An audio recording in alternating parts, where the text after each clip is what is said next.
Traders, FX Pip Collector here. Today is Thursday, August 29th, and this is my recap of the top viewed videos of the day. And the pound US dollar came in number 3 today, so we're going to do a quick recap on the 1 hour time frame. If you'd like to see my full top down analysis on the pound dollar, make sure you check out the video linked at the end of this video over here. So pound dollar did finally break structure today. I think that pretty much proves that the series of higher highs, higher lows on roughly the 8 hour time frame is over. I do think based on the dollar analysis and other correlated pairs that this is the end of a wave 3, which means that we're probably now likely in a downtrend for a wave A. Eventually it will probably go up for a wave B and then probably eventually back down for a wave C. I think this is all going to be an ABC of 4, probably going down to at least a 50% Fibonacci retracement of the whole move up on like the 4 to 8 hour time frame.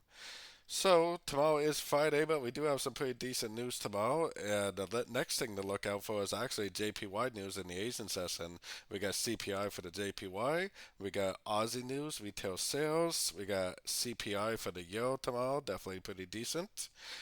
Canadian GBP tomorrow, so that's definitely a pretty decent one in the New York session. And then we have some dollar news. None of it is really too exciting. PCE price index is pretty decent.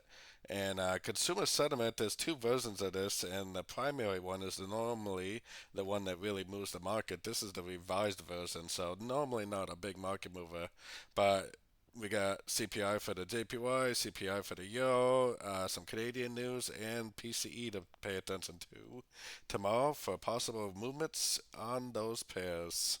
So, anyways, definitely don't forget to check out my free Discord channel, which is linked down here in the corner. And as always, thank you and happy trading.